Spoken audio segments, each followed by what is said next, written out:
We'll be starting Truth Will Set You Free here on Tuesday, episode number 6, in just about 1 minute. So stay tuned for that. Go ahead and start sharing it out to your friends, share it out to people out there so we can begin the conversation with as many people as possible. In the chat box on the side, please let us know where you're from.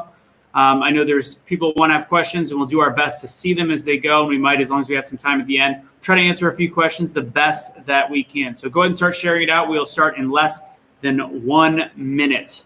Truth Will Set You Free Tuesday, right here at the Be the Change Network.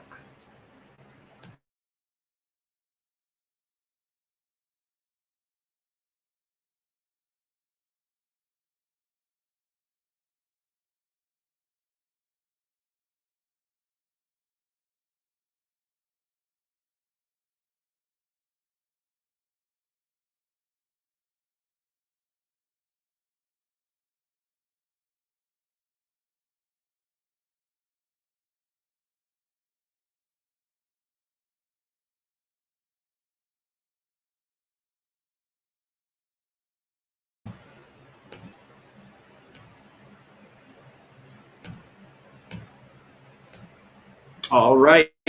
We are live, ladies and gentlemen. How's everybody doing out there? Thank you guys for joining us. I'm going to give you guys the quick intro of the show. Tell us what we got going on today.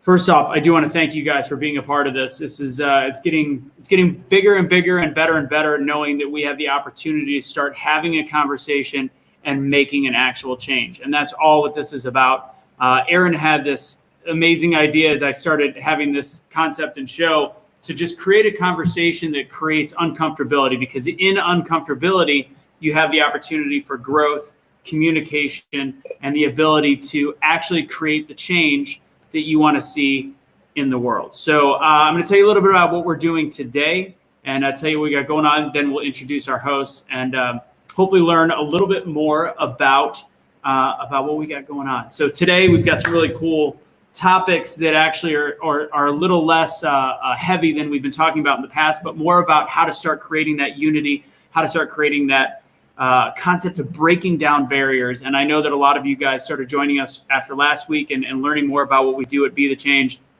and working with Kash, who we may be able to get on for about 15, 20 minutes today. But the whole concept behind it is creating conversation. And we're learning as we go that there's people on the left and there's people on the right that actually want change, and they want it in two completely different ways. But the only way that those two different ways will work is if they're able to listen to the other side and not hate the other side at the end of the day. Because with that, we've got the ability to come together and actually create real change and bring together voices, bring together unity, etc. So before we really start our first topic, I want to introduce the rest of our hosts for this show. The usuals. We got Curtis and Aaron Smalls. So I'm going to bring those up. I'm going to go ahead and say, Curtis, introduce yourself, my friend. Can you hear me? Yeah, I can hear you. Oh, okay, great. I didn't know if my mic got sick or not. No, I'm joking. You sound great.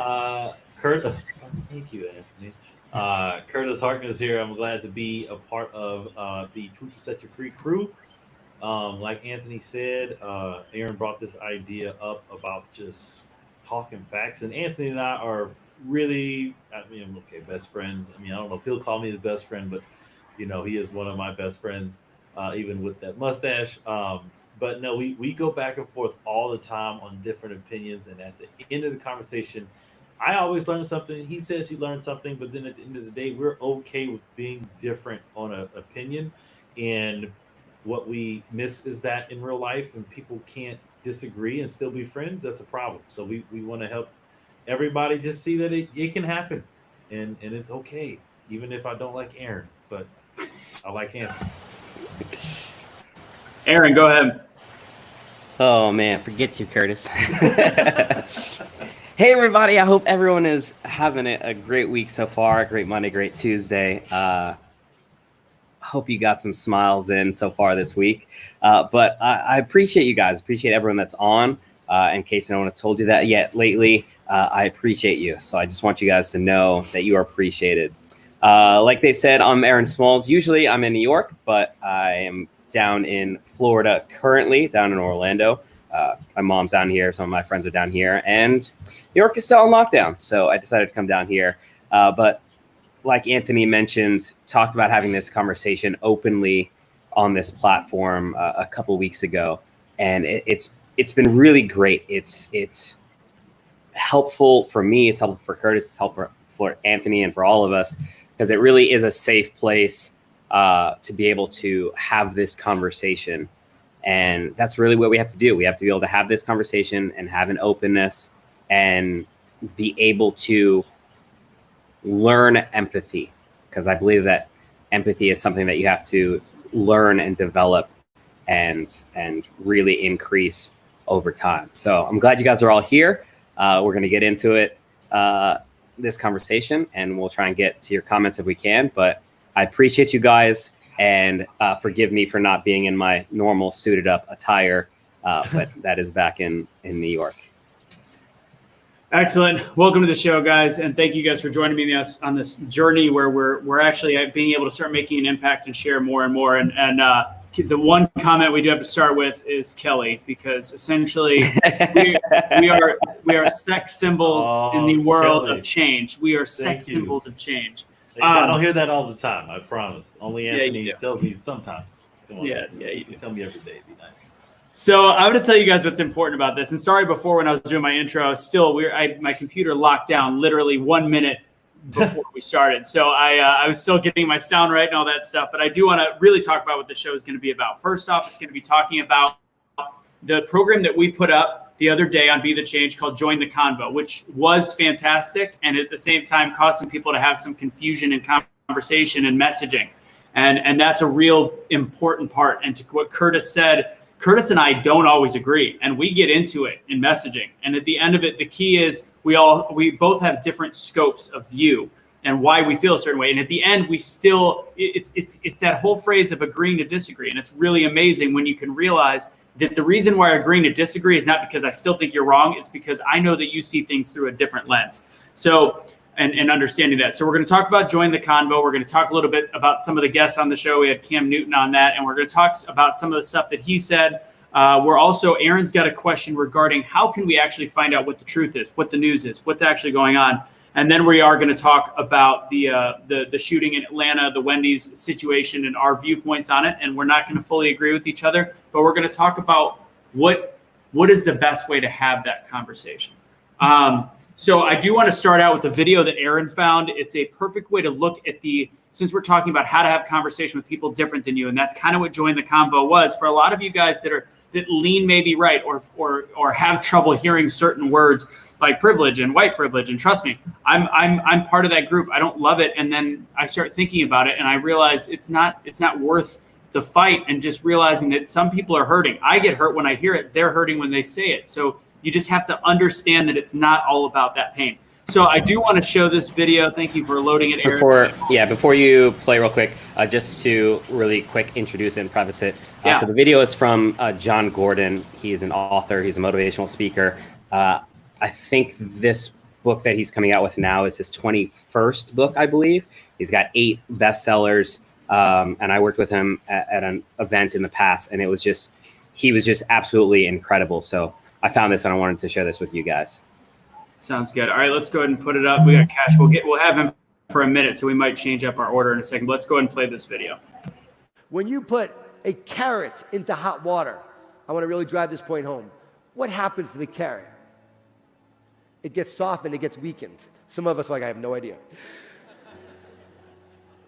When you put an egg into boiling hot water, what happens? Right, it gets hardened by its environment. So often we allow our environments to cause us to get hardened hearts, bitterness, angry. So often we get weakened by our environments. But when you put that coffee bean into hot water, what happens? Magic. I love that. Transformation, magic. The bean, by the way, even if it's not ground up, within an hour will actually make coffee. It's not impacted by its environment. Instead, the coffee bean transforms its environment. So imagine we're driving our energy bus forward. We got this coffee bean in our hand reminding us that we don't create our world outside in, we create it inside out. And every moment, every opportunity, every club, every kid, we can transform from the power that is inside of us. That's where the power lies. Never think your circumstances define you. They do not. You define your circumstances by your belief, by your faith, by your optimism, by your vision, by your purpose, by your love, and everything we just talked about. The power is on the inside. So let's go out there together and transform this world. Every club, every kid, every day, from the inside out. Thank you so much.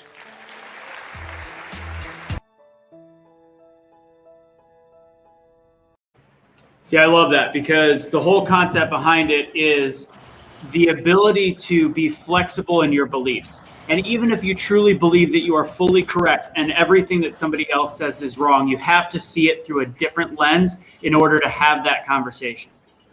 Aaron, go ahead and explain a little bit about that video, and then I'm going to bring Kash up.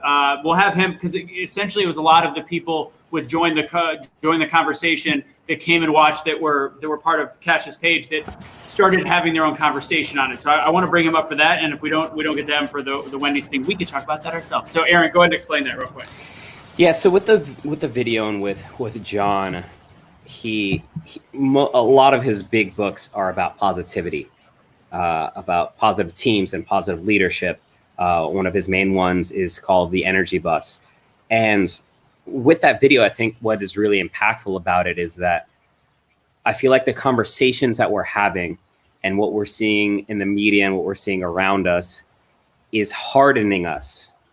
It really is. And it's creating these triggers, if you will, for us that are not allowing us to have the conversation that we need to have. And it's frustrating. It really is frustrating, because everyone is walking on these eggshells because they don't know what to say or how to say it. So they're not saying anything, or they're maybe it's the opposite side of the spectrum. I guess it would be, they're on the opposite side of the spectrum and they're just saying whatever they want without a care in the world. And I know some people out there are black and white. They see the world black and white. It's either this is right, this is wrong. This is yes, this is no. I personally don't see things that way. I operate in a shade of gray with some things. I like to explain it as I'm a C to W person and not so much an A and B type of person. But again, that's what I love about the video, is having a different perspective and being able to change the environment around us based on being that light, being that positivity, and making that conscious choice to do that, and knowing that you have the power to do that. Yeah, and it creates in a venue like this, and why it's so important and why I stress you guys to come and join our page and join what we're doing. It's not a vanity thing at all. It's the fact that I think we've gotten such a great amount of people together that have that same concept that creates real change. You're actually able to listen. And the amazing thing about Kash's followers, when we watch Join the Combo, because if you're in an echo chamber of people that all have the same beliefs as you will never, ever be a part. You could talk about change until you're blue in the mouth. Like, I want change. But if you're only talking to people just like you, you're not going to get change. And we watched some of Kash's people that were involved in that actually self-policing the group, saying to people like, no, just listen. You got to understand other people. You got to understand what they're saying. You got to listen and just start to feel empty. Because this is the phrase I'm following myself a lot with lately. You can't fight logic with, you can't fight emotion with logic. You can only give it empathy. You give emotion, empathy, and to the point where the people trust you enough to actually share something with you where logic makes sense. So I'm going to really quick, and Curtis will come back to you. Obviously, this is one of the main topics of the show. We're going to keep it shorter today, but we are going to bring up Kash, who I know just invited a bunch of people over to talk about it, and I know Kash sent a bunch of people to join the convo. So we'll bring him up. Kash Lee Kelly, hello. What's going on, big dog? Can you guys hear me? I can hear you. Yeah. Hello? Are you in the Oval Office right now? Yeah, they were saying Cash 2020, so I thought it would be cool. Hey, I mean, Yo, I, yo, I'm watching the page on my Facebook right now, and I just want to say quickly, yo, I appreciate everybody that came in right now and just joined into this discussion, because these three guys right here, just so you guys know, they are all just as equally as dope, and I mean that wholeheartedly. Since the last time I had spoke with them, but me and Russo, we gotten to know each other on a more personal level. So I would appreciate anybody that's watching right now to please go and like Be The Change. It's the exact same thing that I'm trying to do. And even though we might have a difference of opinion or different views or whatever, he's exactly right about what he's saying, is that we all, even though we have a different perspective, we have to be able to come together so we can hear both sides, so we can have a different narrative, you know, and we can see what's going on as a whole in America and how we can bridge the gap. So, yeah, thank you guys. No problem. Thanks, Kash. No, you and I was actually in Hammond with you the other day when the Join the Convo was on, and we were seeing some of the reactions, and then we talked about it. We did a short video. What was that? What was the message that you and I were talking about a lot when we saw people disagreeing with that video? It was dope, because on the bottom they were like, I was reading through the comments and like, yo, unite, don't fight. And then they're just trying to tell everybody, hey, you know, we're here, we got a dialogue. And it was amazing to me to see, first off, that people grasped that, like they took a hold of that, and then they're implementing it, just like how Chuck, you know, when Chuck jumped on mine and he was like, you know, y'all changed the way that I talk now, and I don't say black or white, I say black skinned. And I am never going to forget that. We actually have got some I Love Chuck shirts being made right now, because we love you, Chuck. Or I think you could do an "It's Just Skin" shirt for him too. I like that idea too. It's just skin. You know, you don't judge somebody off the tattoo. You don't judge them off their skin. You go Chuck. But it's great to see, because the key is really bringing people together. And I'm going to have Curtis talk in a second, because Curtis and I, like, even my mom knows Curtis very well, and we were talking. We were talking about the whole situation with the Wendy's, and we have differing viewpoints. And my mom goes, I've known Curtis for so long, I don't understand how he could feel a certain way. And I talked to her and I said, look, there is so many things and elements that go into our lives on a daily basis, from the day we're born to the day we get now. Curtis doesn't drink. He doesn't make mistakes. And you look at it and you go, I do. Okay, sorry. He doesn't break laws. He doesn't do he does everything by the book. And in his mind, he's gotten in trouble for, like, he's gotten pulled over from cops. He's got a different opinion. I can't, as much as I could say I understand you, I still, that whole phrase of you can't walk in somebody else's shoes, like somebody can't walk in the shoes of me that had a handicapped father. And I don't expect to see things through Curtis's lens. Right. But at the same time, I don't want him to hate me for having a different opinion, and I do not want to hate him. And that was the whole part of the dialogue. And Curtis, I know you were watching on the side too. So what did you think? Yeah, no, I mean, the biggest thing that I saw, and I actually liked and hit, replied to a few people. I usually don't reply to the comments. You know, I let people do their own thing. I don't like to police. I don't like to, my thing is like, y'all go at it. You know, like, I want you to see if you're being civil with each other on your own. And the cool thing was, I saw people from Cash's crew, I saw people from Join the Convo crew that didn't agree with each other, but they were like, yo, it's cool. We can have different opinions, but we all want the same thing of unite. We all want the same thing of come together. Like, this is a conversation that's not easy. And the beauty of it, yes, you had people on both far right, because I don't want to just say right as you, Kash, because you got liberals and everybody. Same thing with Join the Convo. half that people on there were conservative. And so the funny thing I was telling people was like, guys, the right and left don't matter. I was telling somebody this the other day. I said, same coin. I don't care about right or left. I don't care about if you're a Republican or a Democrat, because at the end of the day, this is the difference. And I know there's racism out there, and I'm not saying it's not, but what I will say is there's classism, and classism is much deeper than racism, because the people with the money don't care about the people without the money. And what's happening is, I see it on the right side. People are just, going at it. And I'm just like, y'all don't understand. These people don't care about us, and us as in everybody who's not a billionaire. And I won't say every billionaire, because that's assumption and that's wrong, because there are some billionaires that probably do care or whatever.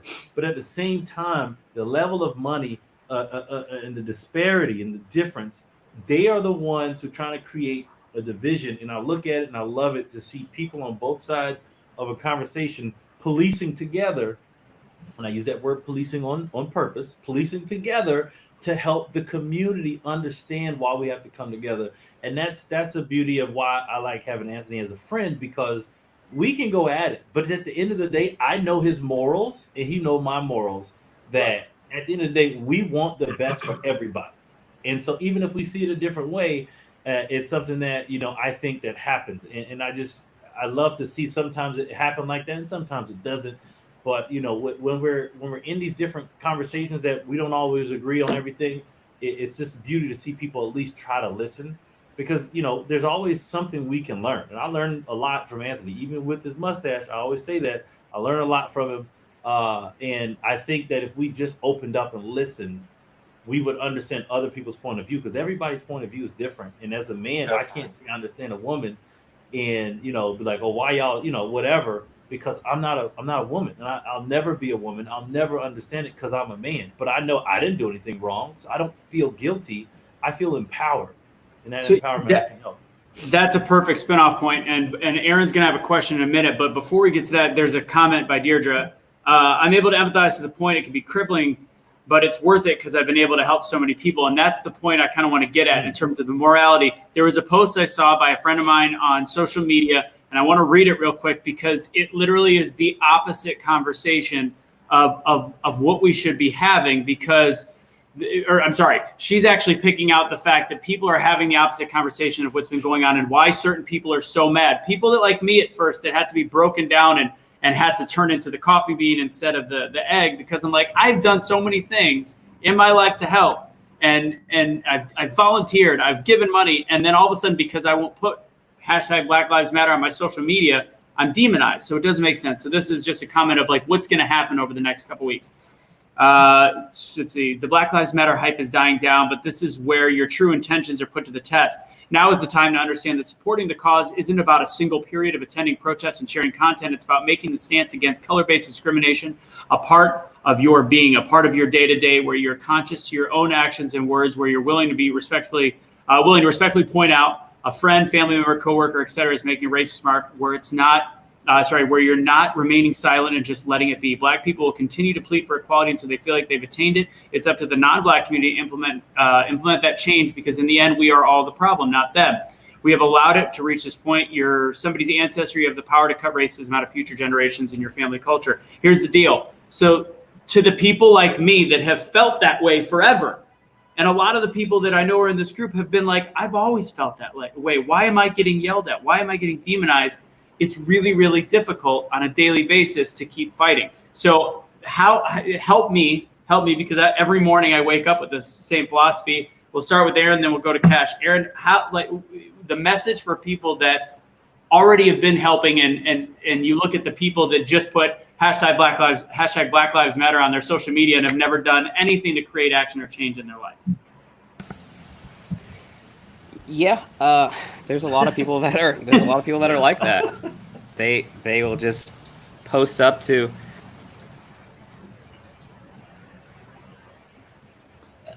it's action.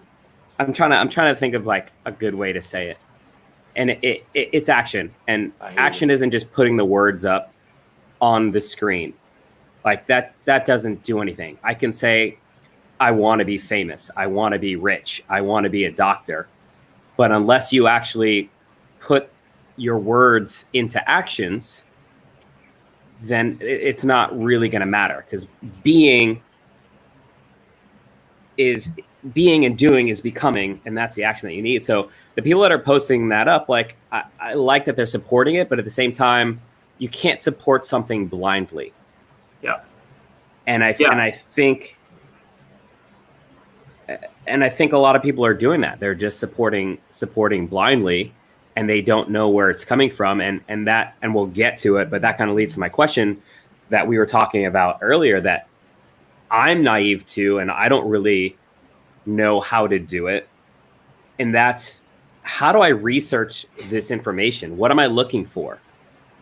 Because I know that if I look at Fox, or if I look at NBC, or if I look at CBS, like, one person is telling me to hug somebody, the other one is telling me to punch somebody, the other one is telling me to stay away from somebody. Like, what am I supposed to do? Like, where am I supposed to get the right information from? So I think that ties into what we're talking about. We'll get to that, but yeah, it really is about action and about taking those action steps and knowing that, and to tie it all together, it with what the quote, the comment that you just put up there about being compassionate and being empathetic, it can be exhausting. There's a thing called empathy fatigue. You can be so compassionate, so empathetic that it exhausts you. Doctors feel it, nurses feel it. It's a real thing, but you have to be able to check yourself.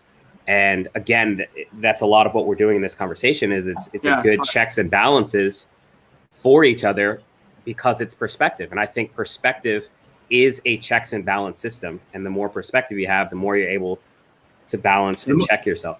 The more you listen to other people's point of views, and the more you just understand that there is so many different ways to look at it. So Kash, go ahead and let me know how you feel on that daily struggle for people that have never given a shit a day in their life. Well, I think personally, like, we have to be careful with it, because I don't know what people have or haven't done. You know, I don't know what they have experienced or have not experienced, or if they care at all, right? But I do believe that the people that say they put that up on their page, or the veterans thing they put on their page, like he said, don't follow blindly, because the Black Lives Matter thing could, it could turn into something completely different down the road, and you don't know because you're not in tune. You just want to be a part of it because that's the way that you feel you can help, by making awareness. So you're making an awareness that Black Lives Matter, which is cool. And that's the only way they know how to support, because like Aaron was saying, how do I get involved? How do I research these things? And some people don't know. So for me, it's like, thank you, for trying to make an awareness. But as far as like making a change, if you want to be more involved in that, I would say, like you say, more compassion, more empathy towards a person's struggle that is involved in Black Lives Matter, because somebody they know was lost and their life didn't matter, like the Trayvon thing, in my instance, how I would use that one in the Trayvon Martin case. To me, that was horrible, and it should have never happened, because the kid, and there was no justice served, like that. To me, when I think of that, is a point that I would use, but for other people, they don't even know anything about any of that. They don't know nothing about it. They just are like, what, I agree, there needs to be some change. And because I agree, I'm going to put this up. So that's the only way that they know how to support. And like he said, education, educate yourself more on the matter. What do you mean Black Lives Matter? Don't all lives matter? I thought everybody's life matters. You don't know. So you're standing with something, and, without education behind it, you can get the wrong idea, because that's where you get the arguments in the comment section when people say, no, all lives matter. And they're like, no, Black Lives Matter. And it would be like, I've noticed that it'd be more, white women that they got black guys, and they'd be going harder than the, than the black dudes. dudes. Yeah, I'm not laughing at that. I'm not. And it's like they're only doing it because it's like, yo, I like black men, so Black Lives Matter. You know what I'm saying? Or however you want to put it. And they argue, and it's like, and I'm not saying this only white women, because of course everybody, has an opinion about how Black Lives Matter is, but yeah, just educate yourself more and be more sympathetic to the reason why they even have to say it. Be more, why are we having to say that Black Lives Matter? That's something that I've been having to ask myself and look into. Why do we have to say that?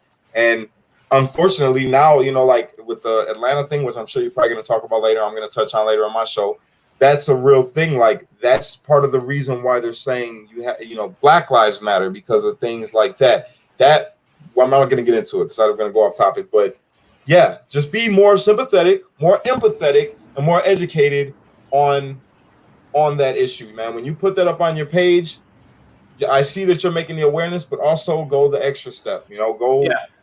Talk to people, ask them questions, the people in your community that feel like that, the reasons why they feel that. You know what I mean? Why do they feel like exactly? And listen, and not making an argument thing. Yeah. So, yeah, like Melissa, before I go to Curtis, because on his, like, your topic right there, it says, Melissa on the side says, feel like she wants to speak, but she's not educated enough on the true issues. And that's a lot how even my mom feels. Like, she's educated, but she can't articulate it properly. So the key behind it, like Kash just said, is to talk to people. But the key part of that is actually listening to people. Empathy will knock down the wall. And honestly, even if you just go, I get it, and you listen long enough, eventually they'll let you speak, and they'll let you speak completely from the heart and be like, I don't get it. I don't want to feel privileged. I don't think I am privileged. And then you guys can have a real conversation. But first it starts with listening. And you look at it one aspect of a lot of people trying to change people that are different than them, when that's not going to do anything. Look at it as if, like, say I go, and I'm clearly not racist, and I go over to a guy's house that's been in the KKK forever, and say I'm ultra liberal and ultra Black Lives Matter, and I go to his house and I say, you're the most terrible person I've ever seen in the planet. You're horrible. You're a racist. In any way, shape, or form, is that going to change anybody? That's like when the ultra Christian movement to pray the gay away was going on. You're not going to all of a sudden yell somebody out of being gay or yell somebody into being somebody different. So if you show compassion, you might convince them that you're not a bad person, and you might convince them that at the end of the day, humans are going to be different. So Curtis, go ahead and touch on that. And then before, I want to bring up the dress, because it sums this all up, and then we're going to answer Aaron's question. Go ahead, Curtis. Yeah, I'll be really quick. I mean, on that situation, it's funny because you would think that, Anthony and I, we go back and forth. I actually didn't like people posting at the beginning of all this. My words, and it was also unempathetic with me, which was uncharacteristic, but I was also upset and angry, and I had to process my own feelings. And I was like, well, I posted something that wasn't inflammatory, but I posted to people on Instagram. I said, why are you posting? What do you mean when you post, and what are you going to do about it? Because my biggest thing is action. If you're going to talk about something, do something about it. And I had somebody come back who was a friend of mine, a Caucasian woman from Europe, who's not from America and not from England. So she's not like directly connected to our history.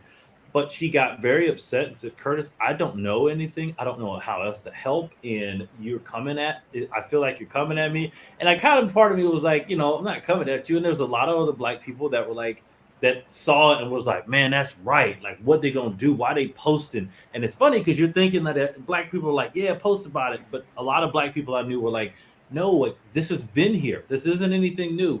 But when I got schooled on from her, and she's a good friend of mine, and I listened to her, and it's like you said, Anthony, like able to listen and not just combat. I sat back and I listened, and she said, Curtis, I don't know what else to do. I don't know about the situation. There's some people that don't know about it, and you can't get mad that this is the situation that it took for certain people to understand what's going on. And how can you get mad at them and judge them if now they're finding out about it and want to do something about it, and you sit back and don't help or educate or help people understand that, they're not to blame. That's one thing. And so it was something that I sat back and I said, man, I am not being open-minded to people who want to help potentially or want to know more. Now, of course, there's some people that are posting, like some companies are posting. And again, I don't want to assume, but it looks like you're posting just to post and you ain't did nothing about it. But it also just might be they're sitting back, they want to show their support, but also trying to figure it out. And actually, this person who didn't know anything about it has now been like, we've been going toe to toe, not in arguments, but in just like, oh my gosh, like you're learning so much. And she's going talking to her parents. And these are people, again, from another country that are European, that are Caucasian or white, whatever you want to say. I don't freaking care. But, I was just Black, African, I don't care, but it's like, it's to the point that she's now, her mother, again, she had to come with empathy. And it's just, you see the stark differences of people's understanding. And she came to me upset that her father doesn't understand. And I said, hey, well, that's his choice. Like, I'm not hurt if he doesn't. We just have to be, again, open to understanding and listening, and don't try to beat it over the head. Like you just said, Anthony, I don't like when I see, I'm a Christian. I don't like when I see Christians on the corner. You're going to hell. You're going to hell. Go to Jesus. Outside the Beyonce concert, I'm trying to get some twerks at Lemonade. Come on. Yeah. But at the same time, it's, Go ahead, Kash. What's that? You got to head out? No. I just, if you don't mind, I'd like to just weigh in real quick. I just had a thought. Like, it's not that. See, this is the thing. Just the name in itself, Black Lives Matter. I read a comment that says it should be like Black Lives Matter too, because just the name, it makes people feel excluded. You know what I mean? People feel excluded, and there's a lot. If you even look back in civil rights in the time of Martin Luther King, there were a lot of white people or Caucasian people or lighter Americans that were in that movement, that were catalysts in helping to change. And this can be one of those things, but it's not made to feel all inclusive because it's not a Martin Luther King vibe. You know what I mean? It's a vibe of racial divide, and it's a police divide, and it makes it to where it's like all white people don't think that Black Lives Matter, or police think that Black lives don't matter, or the government thinks that Black lives don't matter. So it excludes a whole variety of people, and it just is taking in Black people. And at that point, there was a Latino people that were even joining in on the movement, and then they started to make the divide with media with the Latinos and Black. So it needs to feel more all-inclusive. So when I say that, like the Black Lives Matter movement, I'm not for it. I'm for all lives matter, and I'm for Black Lives Matter as the people that are really trying to get out there and say, yo, I don't feel like my life matters. You know, because down here where I'm at, the police, they come up and they'll call me a nigga, or they'll come up and they'll say this, or they'll treat me like this, or they'll profile me like this. So then people have a whole different experience than even what I got in the hood that I'm from, because the police ain't like that. But in some places, in some instances, it is severe, and them things do really happen. So some people really do feel like their lives don't matter. So I would say, man, like we have to make it to where it's a safe place. If somebody wants to come and support that movement, and they want to come and support and say, yo, everybody matters, then everybody should feel included in that, regardless of race, regardless of politics, regardless of whatever there is to divide us. We got to say, yo, this is a real issue. And these people really feel like their life don't matter, because in this city, these people got arrested, and these people got beaten, and these people got shot. And over here, the same thing happened. But when it was this person, it wasn't the same because of the color of their skin. They got a different sentence. They got a different treatment. And these are all real things that's happening, but we cannot blame each other for them things. That's where it is. You can't blame each other. Can't say, well, it's white people's fault, or it's the police's fault, or it's the government's fault. It's just stupid people. It's ignorant people. It's just evil. It's just the evil people in each side. So you want to support? I want you to support whatever movement it is that you want to support. That's your prerogative. That's your American right. But the people in the movement, I want you, if you want Black Lives Matter to be shed in a better light, then I want the people inside Black Lives Matter to make it more inclusive, make people feel welcome and safe to come and support, because that's what it is. It's not that people don't want to come out and say, you know what, I stand with you, brother. I stand with you, sister. It's that people don't want to come out and be like, I feel odd standing here with you while I'm trying to support, and everybody's looking at me like, why is she here? Or I don't want to put this on my Facebook page because even though I want to support, I don't want to be scrutinized, and I don't want to be looked at as somebody that shouldn't support because I don't have a right to, because I haven't experienced what you experienced, but I want change for you. So that's my stand. No, that's perfect. And I want to use this as a learning moment, because I'm going to divert real quick. There's a comment in the box that said, Democrats are pure evil. So this is where we start talking. I'm going to leave it up. So this is where we start talking about the concept of generalization that is not going to create any change or open-mindedness to other people. So say there's a Democrat on the page right now, and hopefully there's several. We want more and more. The Democrats are still people. Republicans are still people. It's not just because your belief system doesn't make you evil. Some of the politicians I don't believe are good people, but the actual Democrats, you're speaking towards 50% of the country. They're not evil. They may have a different set of opinions than you. They may have a different stance, but they are not evil people. And if you go at them with your evil, there is no conversation that's going to be had. So I want to use that. I don't want to remind you, Brandy, but I want to use that as a learning experience. Like that's not how we have a conversation. That's not how we start talking to people. There's one other thing I was going to say before we go to Aaron's question. I want to touch on that just real quick. I personally love seeing comments like that. Okay. Why do I love seeing comments like that? Because it gives me a baseline. I know for whatever reason, you strongly dislike Democrats. And I have choices here. I have the choice of, forgive my language, you can go fuck yourself because let's say I'm a Republican and now you're saying Democrats are pure evil, or I'm a Democrat and it's like, I don't want to talk to you. I don't want to have this conversation. I can choose that, or I can ask you the question, why do you think that? Why are you saying that? Because you know what happens? I then gain perspective from them, and maybe I completely disagree. But I am 100% sure that there is going to be at least one thing that person says that I'm going to go, okay, maybe I didn't think about it that way. Maybe I can look at it in a different way. But if I don't know that other perspective, it's only going to be a divide. And I like that. And again, with the all lives matter versus Black Lives Matter, like I'm with Kash when he says, like, I don't like putting those kind of labels on it, like Black Lives Matter or All Lives Matter. I understand why it happens and why we do it. But at the same time, like, then you get into these arguments when you hear All Lives Matter, Black Lives Matter, and it just becomes this battle and you don't get anywhere. Like, I don't, Yeah. it doesn't matter. It doesn't matter. Right. Like, Yeah, I agree with you. I mean, I'm a person that's not Democrat or Republican, and I'm not a libertarian or independent. I'm just a person who I'm going to look at who I'm going to vote for. I'm going to look at I don't have, because I'm in marketing.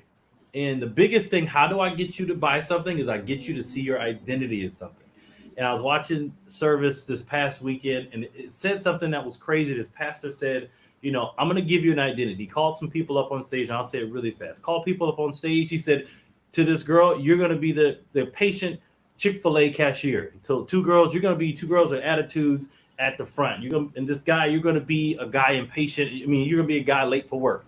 He said, all right, go. And everybody acted, right? They did their whole thing. And he came back and said, did I tell you all how to act? And they're like, no. Did I tell you what to do? They're like, no. But did you all do exactly, did the crowd see that they did exactly what you would think they did? They said, yeah. He said, yeah. You knew your identity, so you knew exactly how to act.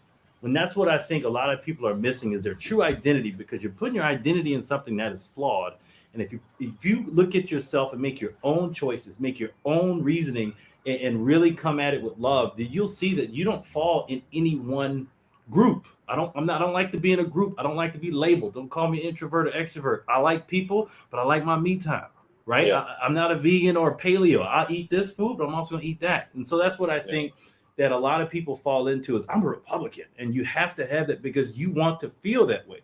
But I feel like you should look at how you are on your own without any label, and then formulate your own opinion.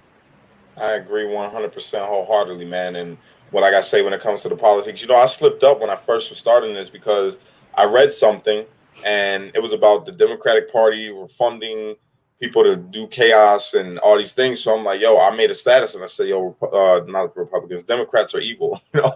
And I got to retract that, because I generalize everybody instead of being personal and saying, well, this dude I feel is evil, you know what I'm saying? Or this person, because not everybody that is a Democrat has the same agenda. However, what I will say is the problem with politics is that when there is an agenda, the party will get behind it. Instead of like how people get mad about like the no snitching thing, or the police not talking about the bad that their brother does, they won't say the wrong that is going on. So it's like you might not be doing the evil, but you're okay with the evil that's happening. And that happens on both sides. So that's why I don't claim a party, and that's why I don't even like to really get into it. You know what I mean? I like to look for the good in everybody and all people, whatever party, whatever job, whatever race, whatever creed, doesn't matter. I like to look for the good. And the only way that we're going to get past a lot of these things, you know, like I don't like to judge people based on anything. I don't care who you want to marry. I don't care what you want to wear. I don't care what you believe. None of that matters to me. As long as you're not hurting me, you're not robbing from me, you're not drawing blood from me, we're good.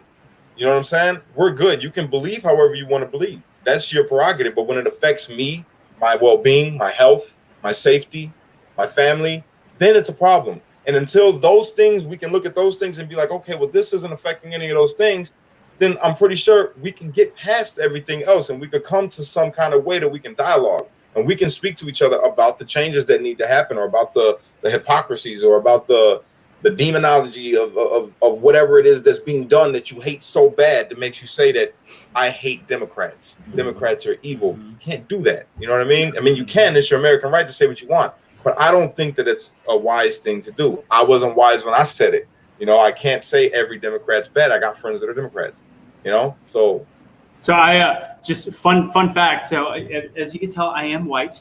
I met a nursing care. You're white? My grandpa. Well, I thought you were where my Irish. grandfather is staying. I've been working from this room for 2 days. I just got told that as I was being as nice as possible, I go, "Can I just have 30 more minutes?" And they said they're calling the police. So this is going to get interesting. okay. So we'll No, see what I happens. think that you should get off. Yes. I'm good. Yes. I'm good. because we're in an area that's going to take a while. So no, we'll see how it plays out. But regardless, I think we're good. So I do want to bring up something real quick because I was obviously listening, and the comments were talking about all these different topics. We're not always going to agree on every topic. Nobody's going to be the same with talking about abortion. And trust me, there's a lot of pro-life in this group. Like you have to pick your battles and realize people have different reasons for feeling a different way. And that's why I'm going to show this real fast, and then we're going to talk about what media we can go to. So this is the blue and white dress, or I'm sorry, blue and black dress. So I want everybody in the comment box right now to either see if they say blue and black or white and gold. So if you see blue and black or white and gold, go ahead and put it in the box, and then I'm going to use this as an analogy real fast. Gentlemen, Aaron, which colors do you see? I see blue and black. Curtis? I see white and blue. White and blue. That's just weird. Cash, what do you see? Actually, I can see both. If you look up at the top left-hand corner, you can see where the dress is actually white if you cover up the black. And then when you look at it as a whole on the bottom, you can see the blue and the black. Or white and gold and blue and black. Yeah. So there's white and gold. I see only white and gold. Like, I can't even imagine seeing blue and black. The actual dress, in fact, is blue and black, but that's not what matters here.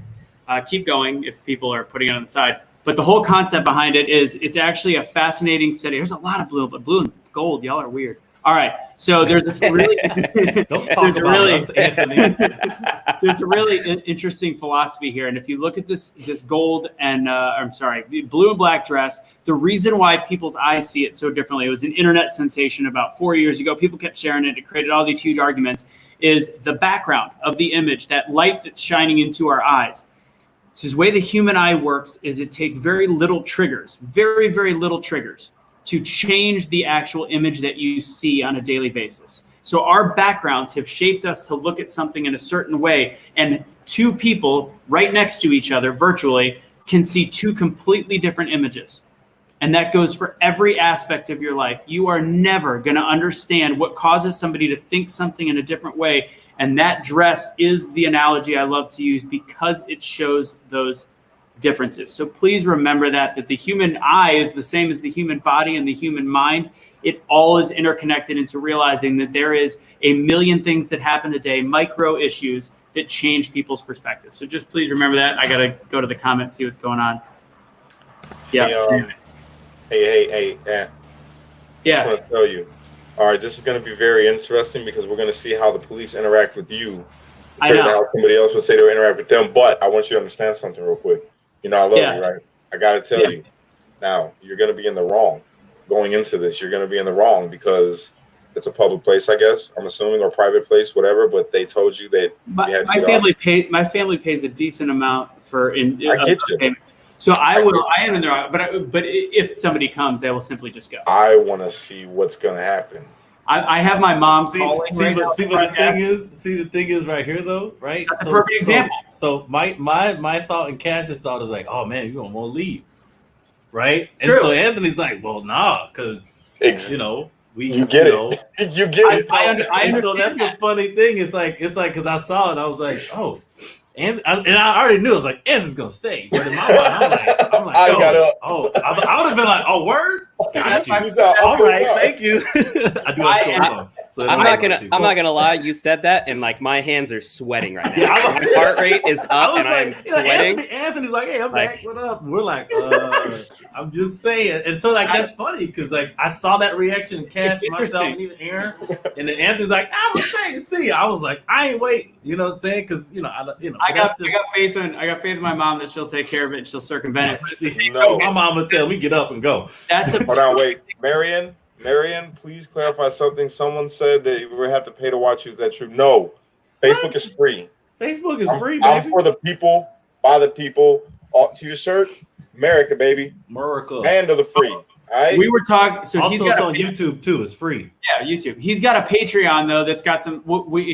Cash and I were talking about. I can talk to you guys, Curtis and Aaron. We might be able to do some town halls that are where everybody that is a Patreon follower can actually, where we are one-on-one questioning in a Zoom thing. So we'll talk about that later. Hopefully, we can help Cash out with that. Do you have one other question people are asking you real quick, and then we're going to talk about where to find good media? Cash, are you going to Seattle or not? No, personally, I can't go to Seattle right now because my lawyer said that if I'm not going to be on a radio show, which would be considered like work, or doing an event, which would be considered work, I can't go. And plus, because of everything that's going on out there, he was like, I don't think it'd be a wise idea if you went out there and put yourself in a place where you could potentially get a charge. So I got somebody else actually I'm talking to right now that's going to live stream it for me. And I'm going to have that for you guys soon. They're already in the heart of Seattle. They're right there in the place where they're calling the Chaz. They're there. So I will have that for you. Okay. Perfect. All right, Aaron, Kash, I know you've been doing a lot of research lately. Do you have anything for Aaron in terms of the question of where to find more truth?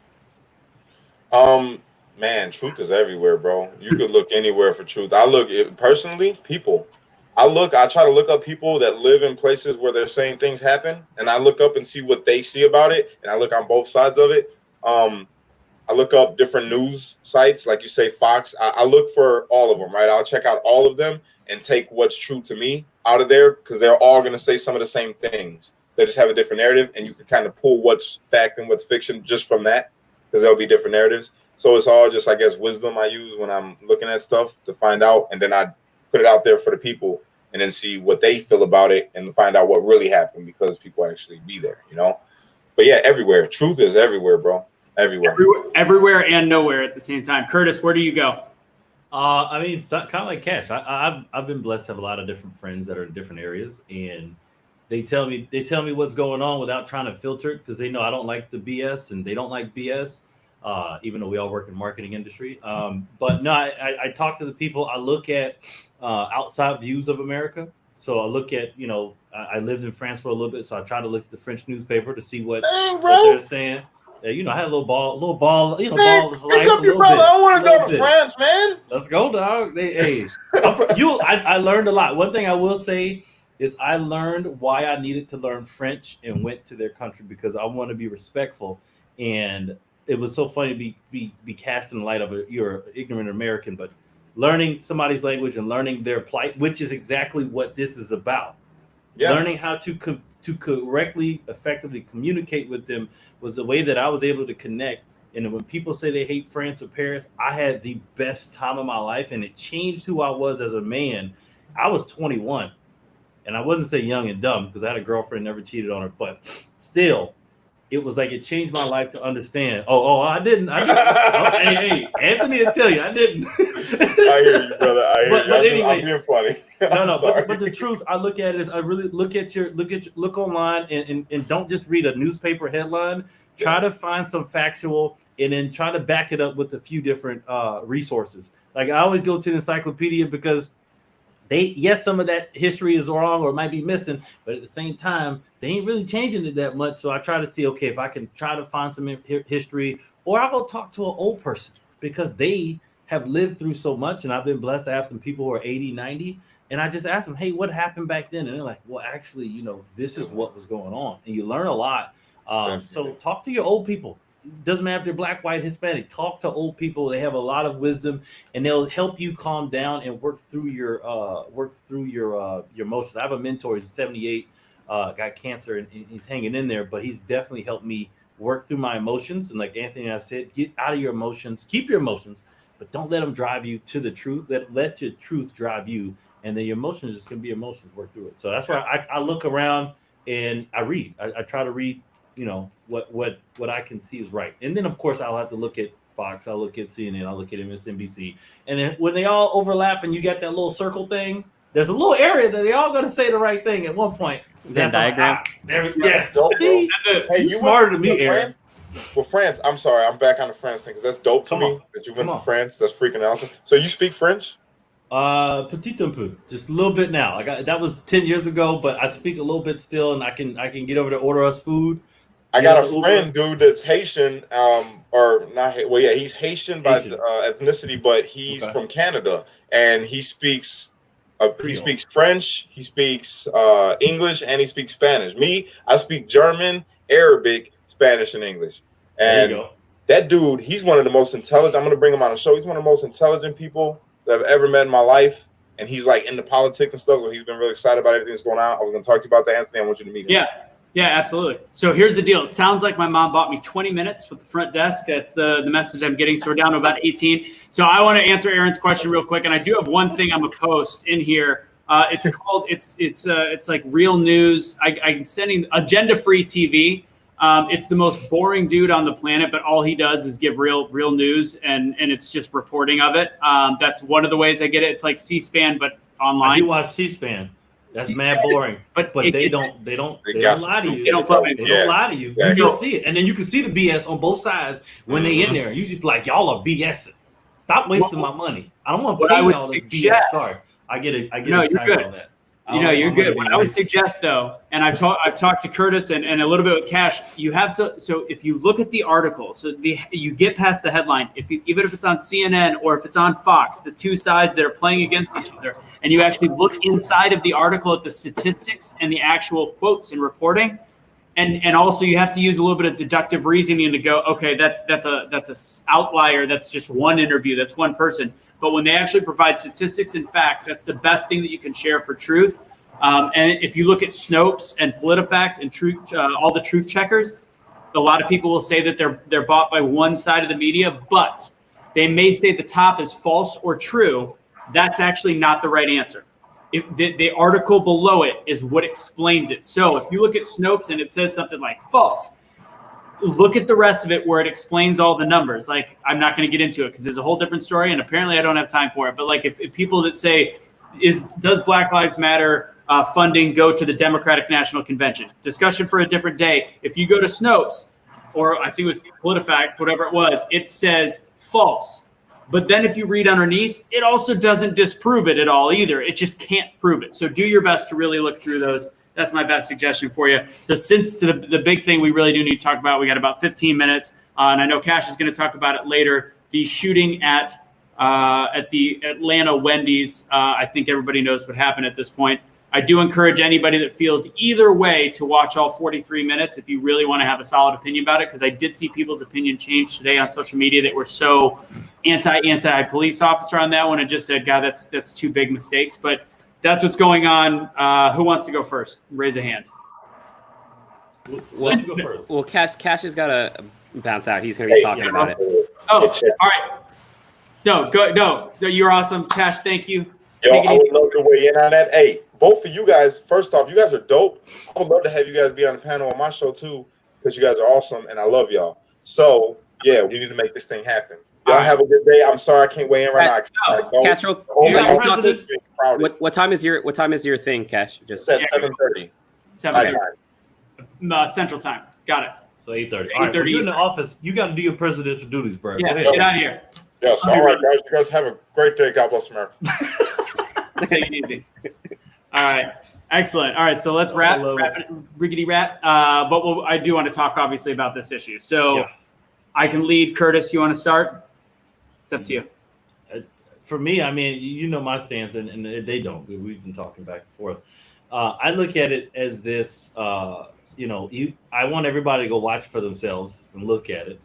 And then look at other instances where you've had drunk and belligerent people.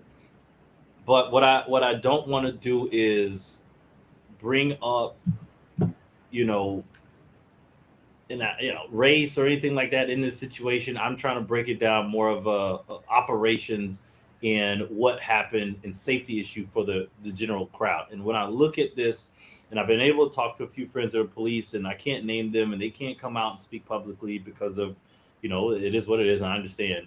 I've had two different reactions, and which is great. One reaction said, he fought, and potentially he could have did something to the cop, and he's like, in that situation, he's like, I think it's hands free, or weapons free. And then the other two cops I talked to said that, in their mind that, of course police have been in all kinds of situations. I never want to judge like I'm a policeman or I can put myself in their shoes because I can't. But I look at it, and what they told me is like, I look at it, not me, but they looked at it more as and I said this before, but I wanted to just kind of see who else would agree or not agree, but something as a public safety. The defender, the person who was running, Rashad, I believe his name is, did not pose a threat to the community per se because he was drunk. Of course, how many people have not been drunk before, blacked out drunk? Not an excuse, but he wasn't in a car driving at that time, and when he was running away, he didn't have a weapon that was lethal, like a bat, a knife, or a gun or a bomb. And they said he was running away and that he had nowhere else to go. And for my other part, I added a little extra. I was like, well, he didn't have his car. He wasn't at home. And, what's going to happen? So what they said to me was they didn't like that, to them, not didn't like, because they don't want to speak on that part. They said was that it was more of a danger to discharge your weapon in public with a person who didn't have lethal weapons that posed a threat to the community. And then the other fact, they said that the man was running away and that to them, he wouldn't shoot somebody in the back. He would chase him down or something else. But again, that's him and that's his recollection. And, he didn't say if it was right or wrong because he's, again, like, I don't want to just come out and say that. But for me, I think that after hearing both sides and looking at it, I do believe, in basic gun laws, because, of course, if you get a gun and you go to the gun class, they say if you shoot a man in the back, that he is not a threat to you and you go to jail because that's wrong. But as a policeman, I would like to know if there's rules on that because it has been ruled in 1989 with the Supreme Court that has happened that before.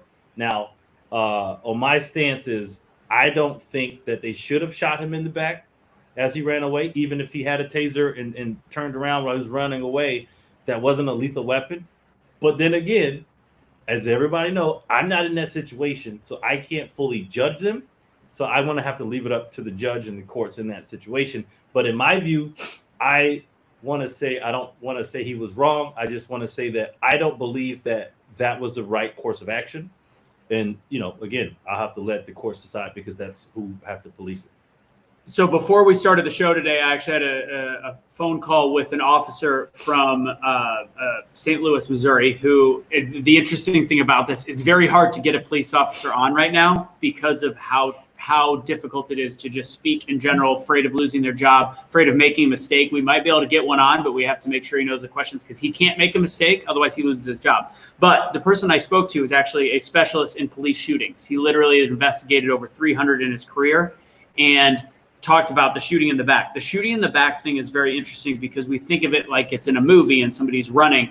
And in this instance, he actually said as a police officer, I probably would not have shot him in that situation. However, again, there is that sense of if you watch the full clip, it's 42 minutes and 15 seconds of nothing, of calm, perfect, phenomenal police work. And then at the end of it, it goes haywire so fast. And and as Curtis said, you don't know what you're thinking in that moment. I don't think the guy deserved to get shot in the back, but also we have become a society where we look at things like if you were to told me 5-10 years ago that as a society we would be just pushing to protect somebody that might have performed a criminal activity is just mind-boggling. If we were to said this guy drove really drunk, was passed out in a drive-through, got tapped twice, then pulled over, and then he fought. And then, he was doing the right thing. He didn't know what city he was in. He didn't know where his car was. He didn't know all these different things.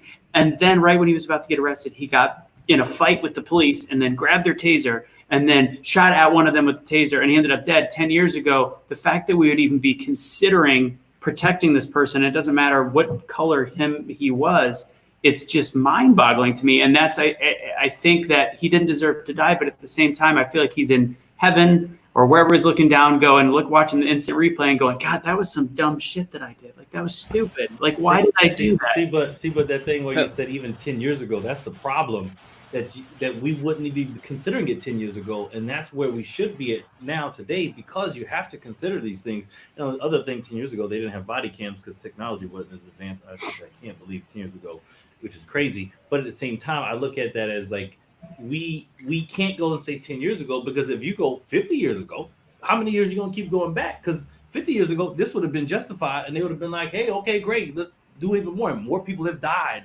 if we keep going back in history, which I don't want to keep bringing up history, but if we're in the present, I don't want to say that, because if I say, okay, great, we can go 10 years, I'm going to go 30, I'm going to go 40, I'm going to go 50, I'm going to go 75, right? And I don't want to do that because we've come so far, and I look at it as we have to look at the future. Yes, we have to get better. Do we need better training? I do think we do.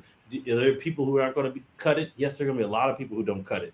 But at the same time, as a doctor, and I see that as somebody who can't make a mistake, like a policeman.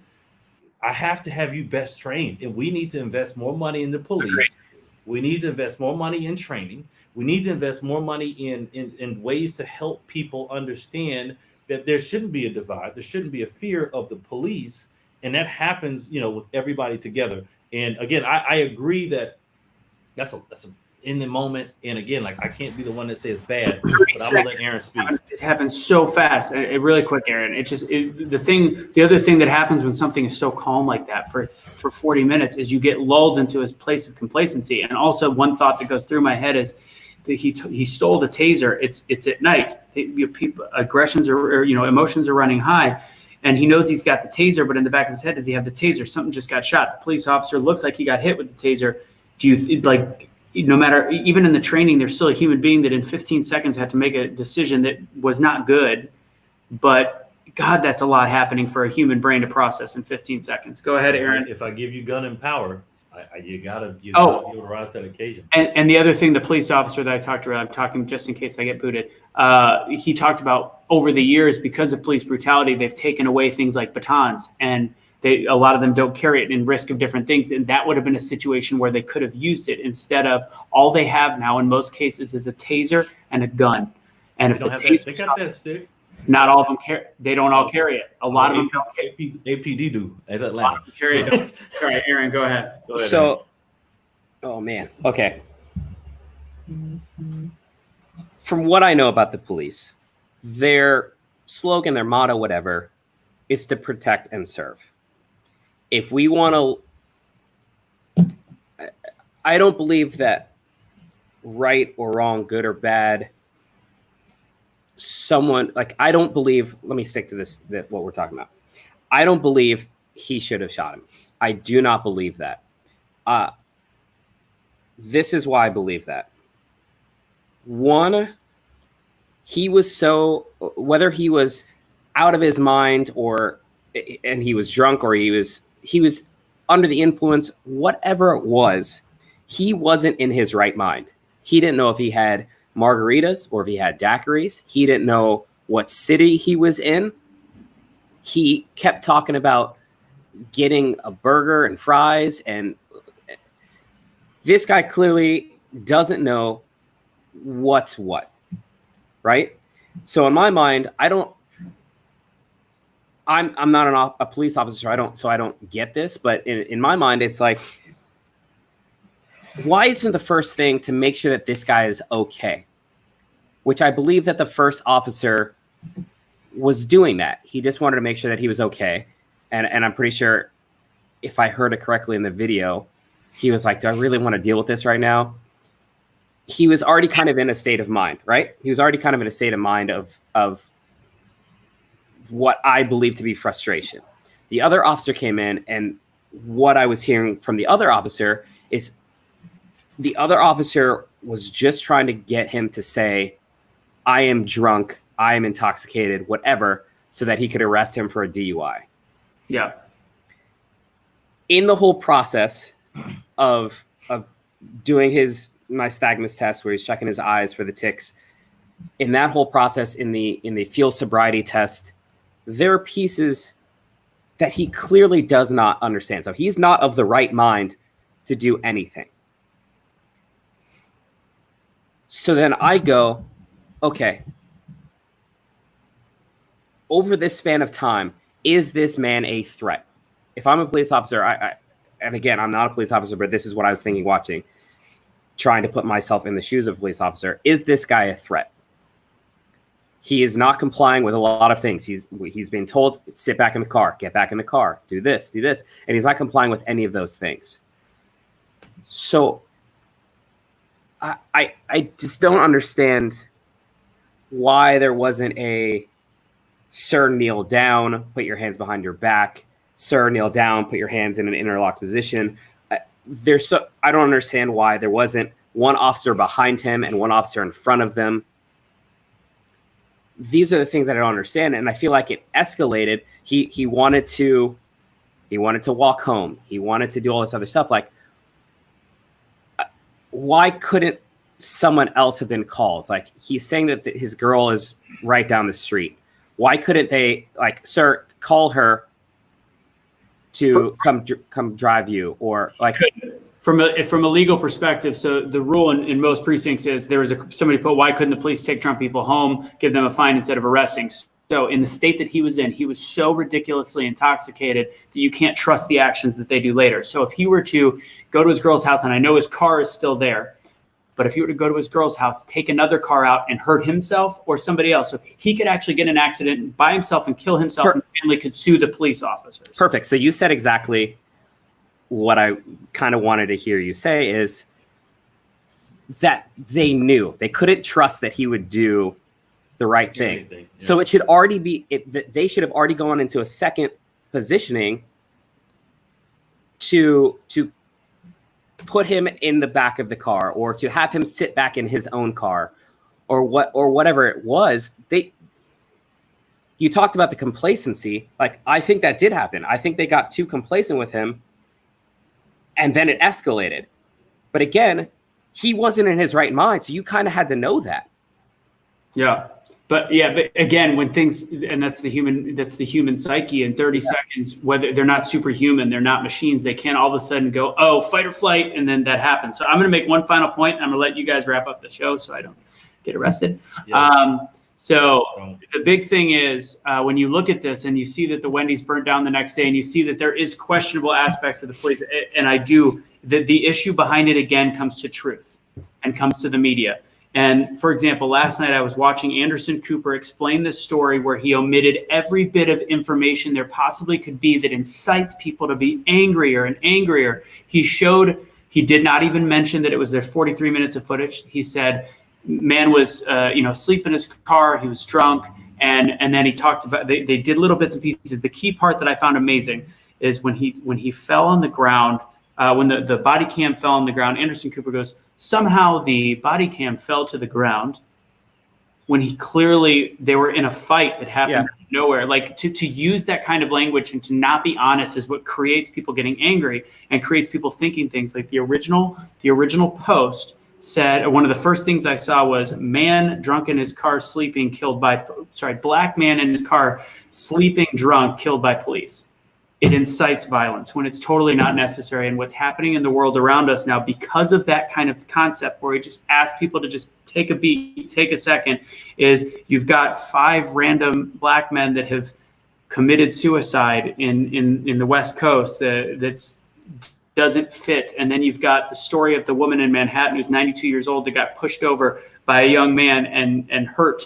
And in the hospital, just because there's the race relations, it's not us. It's not the people that we're talking to. It is literally everything having to do with the portrayal of what's not really going on. So I'm going to leave it at that. Gentlemen, please wrap up the show for me. Mom saved the day. Thanks, Mom. All right, I don't know what's about to happen to me. So, gentlemen. You'll be fine. Oh, man. Yeah. So, it's interesting to me, and I think it goes both ways. I think if it's to flip the script and to go on the side of the officers and clear and present danger, I understand, and I saw somewhere, I understand the aspect of he fought with him, he grabbed the taser, and had he tased one of the officers, he could have then gone for the gun. I understand that. That makes sense to me. I didn't think of that, but in doing research, I saw that. So that made sense to me. Another part that I don't understand is why did he have to shoot him if he was that out of his mind and he still didn't know where he was? Why couldn't they just let him run and then get him later? Yeah, I mean, that's like 2 things I was looking at is, of course, tasers are dangerous. I mean, to be a policeman and carry a taser, you got to be shot by one, know what it feels like, so you know how it feels when you shoot somebody else with it. It probably sucks. I've never been shot with a taser because I've never done anything to get shot with a taser, and I don't have stupid friends that would shoot me with a taser because there are friends that do that. But getting to that point, I look at it as, you brought up a great point. He could have grabbed the taser, shot him, and ran after the gun. But I look at it too, at that part is when he ran away with the taser and turned to shoot, which it might have been used because I know he was shot with a taser. We don't know if it was loaded or not. Somebody, if you do know for sure, please drop that in the chat. I'm actually going to do my own research to check it, but I haven't seen conflicting reports. But he's running away. So if he was running towards the police, and I just saw a video the other day from a few years ago, and people are just going crazy, running at a policeman. He did not fire. He did not take this man's life. Of course, there were some mistakes made later, but still, like, there's a lot of restraint. I don't judge every police officer the same because every person's not the same. But at the same time, if a person's running away and he turns to shoot, you know he's drunk, he's not going to hit anything. And I don't even know if he turned to shoot. That's what people are saying. Again, the video doesn't show it on the police body cam because you can't see it. So you got to be able to see it. That's where it counts. And unfortunately, we have to look at video. But I look at it as he could have ran away, but where is he going to go? Like you said, he had no keys and he wasn't driving. He's drunk, blackout drunk, which I'm thinking I don't know how many people blackout drunk can run very fast or know where they're running. And I've never been blacked out drunk. But I had to help people, numerous people who've been blacked out drunk. I have to help people get out of their cars who've been blacked out drunk. And I have helped people get home who've been blacked out drunk because I don't want them either to get raped as a woman or go to jail as a man because you're not in your right frame of mind. And they have no recollection. I guarantee if he was alive today and woke up like, what happened? I don't even remember doing that because a lot of people, when you get in that state, which it looked like he was at, he was already blacked out. And so where's he going to run? I guarantee he don't know how to get home. Guarantee he going to go nowhere. He had no car. So he didn't pose. And this is what the other police officer told me when I was talking to him. He said he did not look like he posed a credible, lethal threat to the police or to the public. And this is not my words. This is another police officer. I'm not going to name him. I'm not going to say where he's from because, again, I understand how that goes. And, again, they have their own media person that talks. But he said that he did not think he posed any danger to the people around him, in that there was more danger. There's more danger with the discharge of a weapon, a lethal weapon that wasn't on the same par as that taser, and as he's running away clearly inebriated. So again, I'm not judging this police officer. I'm not the judge and jury. And again, I can't say that how I would react in this area because I wouldn't know. I'm not a police officer, so I don't want to embellish. Like I would have been fine. I would have took him down. That's BS. You wouldn't have if you're not in that situation. So it's something that is tough to see because he literally could have just ran himself tired and probably would have threw up because he was drunk. Yeah. And you would have been able to pick him up, take him to jail, and he would have literally been in a drunk tank and had a big fine and probably jail time because you don't fight the police, you don't drive drunk. And those are things you have to make that choice. But at the time, when he's in that blackout state, I don't want to assume he was blacked out. I just, in the state he was in, I don't know if I could trust his his mental capacity. Yeah, I think that was the biggest thing for me is that his mental capacity, and I think that's what I'm unclear on. Like I'll lay down some bullet points. Yes, I think Rayshard was in the wrong for fighting the police. 100%. I do not disagree with that at all. 2, I don't believe the officer should have shot him. I don't believe he should have either. I believe that as soon as they identified, and again, this is where it's a discussion, and I'm learning as well. Mm-hmm. I believe that as soon as they identified that he was in this state, once he's switched back and forth from not knowing where he was, I'm in Jonesboro, but you're here, Old Dixie's here. Like once they had established a baseline of he was incoherent, why isn't there another level above that of what to do with that person? Because drunk people act extremely irrationally. I've been in that position, not in a negative way, but my buddy, like being that drunk before, my buddy's like, we need to get you home. And he went to like help me get home. And me knowing that I'm faster than him, it became a game to me to be like, if you can catch me, and I took off running. But what happened, I ended up like getting winded and I turned around and came back. I was like, all right, man, it's time to go home. Like, and not to make light of it, but he was just out of his mind. And I feel like there's got to be another step once you've identified that, or once they've identified that as an officer of like how to deal with that. Yeah. I mean, and then on the last point, yes, I'm not a police officer. I've never been in those shoes. But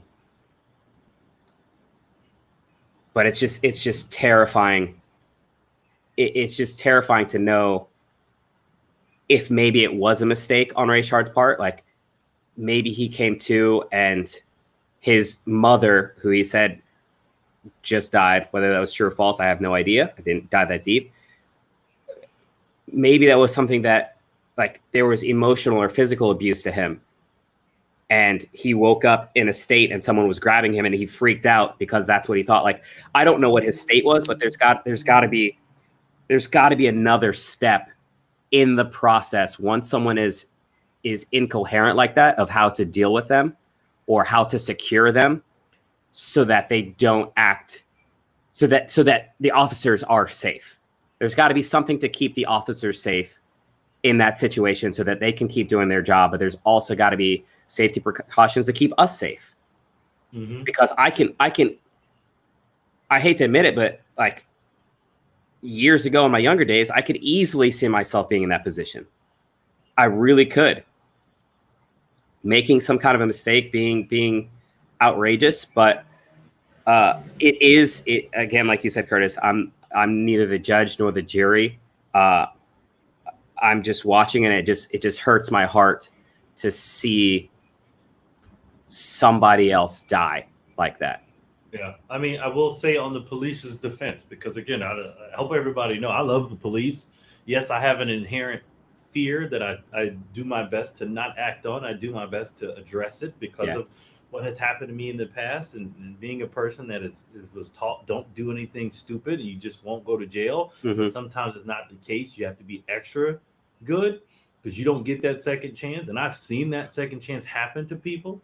And I also know that police are inherently good and they inherently want to do good, right? And I do believe that's why they gave him 40 minutes. Yes, there are some things I think that they do to mess with you and get you to incriminate yourself. I don't think that's right. And I don't agree with it. But at the same time, I do think that the police are human. Like Anthony said, again, I am not saying that they're not human. I am not saying that how they should and should not react in that situation. Police deal with crazy things.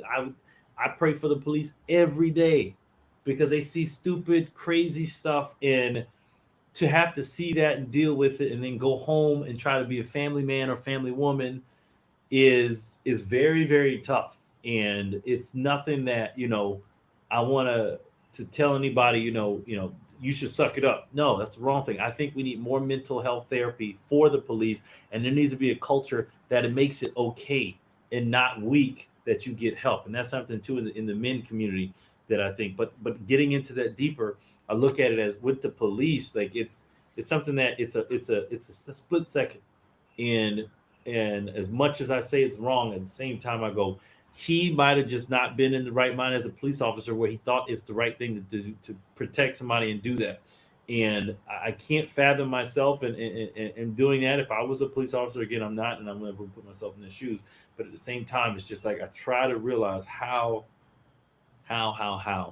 can we add a step? What step could we add, right? Mm-hmm. What would be feasible? Because that wasn't like it was planned. He didn't know. But also, what can we do as citizens to be better? Because at the same time, again, this is not blaming Rayshard. I'm not blaming him for getting shot, but I am saying he is a man that has to take responsibility for getting that drunk and driving. And his friends and family, if they were around him, have to take some responsibility for you getting that drunk and trying to drive. And you should take your friend home and get him an Uber. Uber has been saving lives. And Lyft and via, I don't want to just give Uber praise or Lyft or anybody. What is it called? Rideshare companies have been helping people get home safely from being drunk. So I have to look at that, and you have to make sure. I'm not saying those actions warranted his death. No, that warranted jail time. That warranted a huge fine. And if he's got a priors or anything, sorry, buddy, that's what it is. You don't get off when you make that choice. Those are things, not death. I don't see that as a death penalty. I didn't see him hurting somebody else. I didn't see him posing a lethal threat. Lethal is the word, threat to other people. And again, I think it's going to have to be up to the courts. And unfortunately, there's going to be something that happens to him, or might not. But I do want to state too, I don't like that they burned that Wendy's down. Wendy's didn't do anything wrong. Wendy's was calling the cops normal. Wasn't anything that they were profiling or anything. I don't like that they burned the Wendy's down. I don't agree that they burned the Wendy's down, and that's just stupidity. And whoever burned it down should be in jail and fined a lot of money, because that's somebody's jobs that they just put people out of. That's property that they damaged. And I mean, a lot of note, that's the Baconators that people ain't gonna be able to get for at least a year till they rebuild that mug. But again, I don't believe that he should have been killed for being drunk, driving drunk. A lot of people do it. You get that jail time, you get a fine.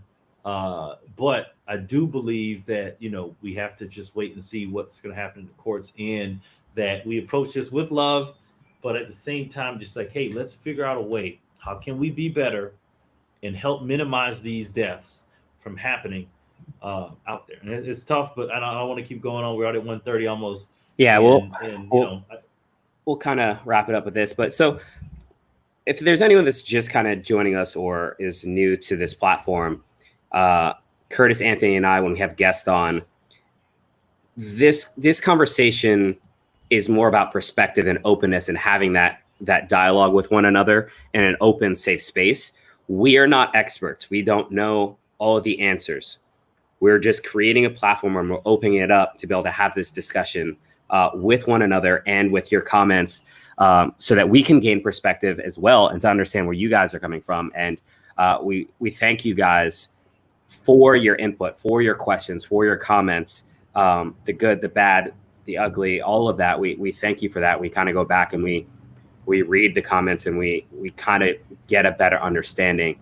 But it really is just to have an open conversation, because I don't necessarily know how to talk about it all the time. And I'm sure there's people out there watching that you guys don't know how to talk about it all the time. Yeah. So for me, this is a platform that really helps me to get it out there and to vent and to get these perspectives. And I appreciate all of you guys. And I encourage you to keep an open conversation and an open dialogue with one another, and to really listen. And just like this Ray Shard and the police officer situation, we may have to get to that point of agree to disagree.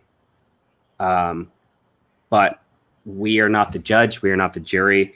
And it's tough. It's a really tough situation. But thank you guys so much for tuning in. Yeah. This is Be the Change Network. We've got a lot of different shows that we pop on here to really be the change, to be able to change our communities, to have the dialogues, to take the actions that we need to make each other better. So Thank you guys so much for tuning in. And Curtis, if you have any final thoughts, any words? Yeah, I just want to say thank y'all for being open-minded, and like you said, to Aaron's point, we're doing this for our healing and benefit, but we hope you can take this and go do it on your own with your friends, with your family, and people you don't know, because that's the only way. I see a lot of unite, don't fight. I see a lot of unity. I see a lot of come together, be the change, love everybody, love unity. The only way we can do that is to really talk to people that aren't like us. I'm not just saying don't look like us, but they might look just like you, but have different views, and it's okay. Let's just talk, not get angry, take our emotions out, and go from there. And I just want to shout out a couple people. Lee, I see you, JG, Vinny, Don, Jamie, Stu, Cheryl, Emily, Kimberly, Nancy, Mary Ann. If I'm saying your name wrong, I'm sorry. Vaughn, is it Jean or Jean? Kelly, Tim, Shannon, Lynn, Felicia, Victor, I'm sorry, Melissa, Wanda, Kimberly, Crystal, Vera, Deanna, Ellen or Eileen, one of those, Zach, Amy. Thank y'all, Bonnie. Thank y'all for jumping on watching. I know there's plenty other people. I just want to shout people out for watching. I've seen some of you guys from last week, from the week before, some of our own Be the Change people. Just thank y'all so much for tuning in, and let's keep this going, and hit us up with questions, and that way we can start thinking and maybe bring it up on the show. So let us know. Drop them into the Be the Change box. That's the official. We'll see it. If you're messaging me or myself or Aaron or Anthony, we might not always see it. I know I have strict stuff where I don't get new messages because of I've been spammed and different things have happened, and they don't want this truth to come out. So make sure you hit us on the Be the Change page, following that, hit us there, follow Kash, make sure y'all keep up with him, and then I pray for all of y'all to be safe, and go keep being the change that you want to see in the world. I guess. See you.